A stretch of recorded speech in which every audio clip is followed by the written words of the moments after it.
Hey everybody, JD here with another Nubby's Number Factory video. And today I want to talk about a build that I use to beat the Time's Up challenge. The Nubby will explode after 1.5 seconds and create a big explosion, similar to the Flaming Skull that we've got here. This is a fun, interesting challenge. I wouldn't rate it as like the hardest of the challenges, maybe like a 7 out of 10. But I've had a lot of trouble getting a build that kind of really works well with it. A lot of stuff just kind of limps by, and I didn't think that was kind of fun. So I wanted to show you something that actually did perform relatively well under this condition.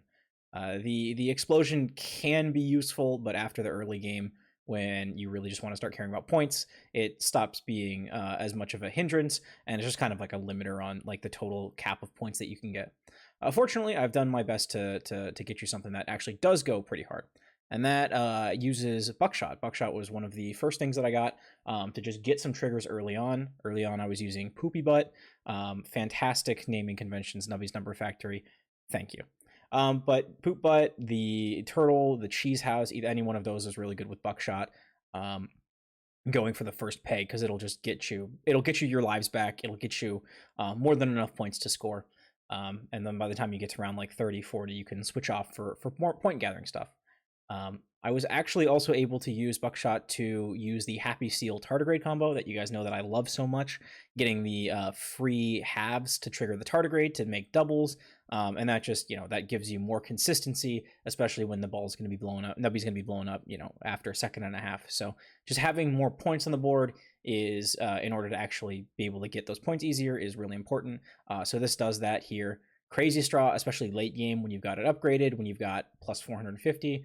It's really great. Early on, you're gonna struggle to get a lot of value out of it, because getting 10 pegs popped is not going to be the easiest thing in the world.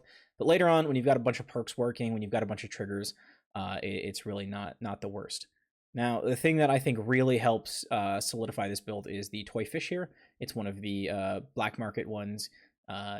If you hit the highest peg, so this is another highest peg hit on first. If your first peg is the highest peg, then you get value. That's synergy. You guys know what I'm talking about. Anyways, so this just makes your pegs even more valuable. So combined with that, with the Tardigrade, one, your pegs get really high value. It's really easy to collect on them in order to pass the round goals. Two, they all work really well together. And I found that this Crazy Straw Happy Seal combo works the best for these first two slots. Toy Fish is never going to be procced by anything, so it's just wherever you're not getting value. That's really kind of all that I was using. Lunar Perk to make slot 6 worked. I was using Flaming Skull for the most part. I decided to put an E-block in so that I could have slot 7 open and get 6-5. I don't know, just double value on Flaming Skull, really. E-block's helpful for when you need to get those specific triggers. But I ended up throwing in Lobster Claw near the end. It's, I think, a much better point gathering mechanism, especially when you're creating a ton of points off of your Toy Fish and Tardigrade for the pegs. Then Lobster Claw clucks in them better than Flaming Skull does. There are a bunch of options that you can do to swap out Flaming Skull. I think like Yeti might be really good. Asbestos for any sort of Tardigrade Happy Seal build is really good. You guys know what I think about that in terms of getting to maximum score. But those work really well together. I got the Meaty Perk here.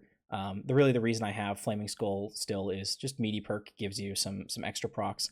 It doesn't do too much, but I think having the Flaming Skull in addition to having all this other stuff really just makes it a little bit more consistent. And with this game mode where the round is going to end after 1.5 seconds anyways, and you're never going to get the value of having 10 to 12 to more seconds of things proccing and giving you more points, it's valuable enough, and yeah, it works. We also have some Candle Perk. It doesn't really do anything as far as I can tell. House of Cards, again, Chaotic Perk. It's nothing much. Croissant Perk, again, Croissant Perk and Kebab Perk both, they both work really well with this build. So let me show you what it does in action. We're going to go for that 16.8 million. That's the highest value peg, so it's going to give us as many procs as we can, and pretty easy. Tardigrade does continue to double stuff after the round is over, so if you have something that can help get more value out of those points, or more value out of those pegs, I get maybe more Crazy Straw value, I guess, or something to continue popping after you're dead. That's probably the best way to get maximum points, but we also have to be, wary a little bit of something like Tony, where now we need to score points really quickly. So if we do this, we have already done it, and we are at times 30 at Tony. So this is, I would say this is probably the strongest build that I've ever beaten times up with 179 million. Once you get past the early game, once you get buckshot with something to go up, I did get again a lucky happy seal tardigrade combo. With these, with buckshot, and then something to support it, something so you're not going to die. This build ramps up really quickly, and it's pretty easy to get going into practice.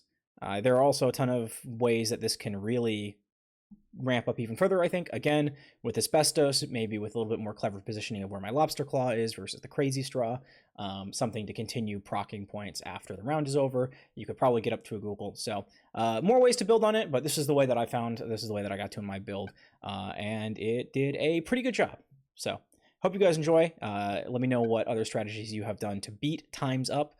It's, like I said, it's a pretty fair one.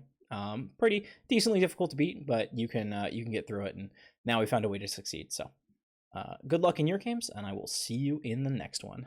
Bye-bye.